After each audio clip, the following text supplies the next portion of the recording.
Hi friends, welcome to Haifa's world RJ. ഇന്നത്തെ video അമൃതപ്പൊടി കൊണ്ട് ഓവനോ ബീറ്ററോ ഇല്ലാതെ അടിപൊളിയായിട്ടുള്ള ഒരു കേക്ക് എങ്ങനെ തയ്യാറാക്കാമെന്ന് നോക്കാം. വീഡിയോ ആദ്യമായി കാണുന്നവരാണെങ്കിൽ സബ്സ്ക്രൈബ് ചെയ്യാനും ലൈക്ക് ചെയ്യാനും മറക്കരുതേ. ഇതുപോലെയുള്ളൊരു മെഷർമെൻറ്റ് കപ്പാണ് ഞാൻ എടുത്തത്. അപ്പോൾ എങ്ങനെ ഉണ്ടാക്കാമെന്ന് നോക്കാം. ഒരു കപ്പ് സൺഫ്ലവർ ഓയിൽ എടുത്തിട്ടുണ്ട്, ഒരു കപ്പ് പാല്,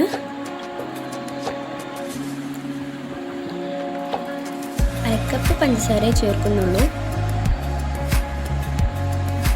3 ഏലക്ക, 1 സ്പൂണ് നാരങ്ങ നീര്, വേണമെങ്കിൽ തൈരോ ചേർക്കാം. അപ്പോൾ ബാറ്റർ അടിച്ചെടുത്തിട്ട് വരാം.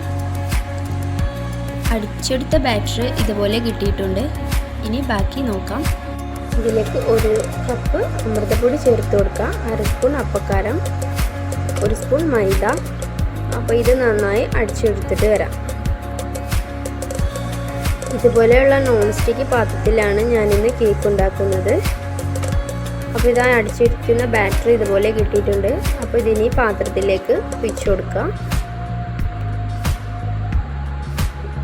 ഇത് മുഴുവനായിട്ട് ഞാൻ ഒഴിച്ചു കൊടുത്തിട്ടുണ്ട്. അപ്പോൾ ഇത് നന്നായി ടാപ്പ് ചെയ്യാം. 30 മിനിറ്റെങ്കിലും ഇത് കുക്ക് ചെയ്യാൻ വേണ്ടി വെക്കണം. അപ്പോൾ 30 മിനിറ്റിന് ശേഷം നോക്കാം. അതിനുശേഷം എടുത്ത് നോക്കിയപ്പോൾ നല്ല അടിപൊളിയായിട്ടുള്ള കേക്ക് തന്നെ തയ്യാറായിട്ടുണ്ട്. അപ്പോൾ നിങ്ങളെല്ലാവരും ഒന്ന് ട്രൈ ചെയ്ത് നോക്കണം. ട്രൈ ചെയ്ത ശേഷം ഫീഡ്ബാക്ക് അറിയിക്കാനും മറക്കരുത്. വീഡിയോ ഇഷ്ടപ്പെട്ടാൽ ലൈക്ക് ചെയ്യാനും ഷെയർ ചെയ്യാനും സബ്സ്ക്രൈബ് ചെയ്യാനും മറക്കരുത്. Thank you for watching.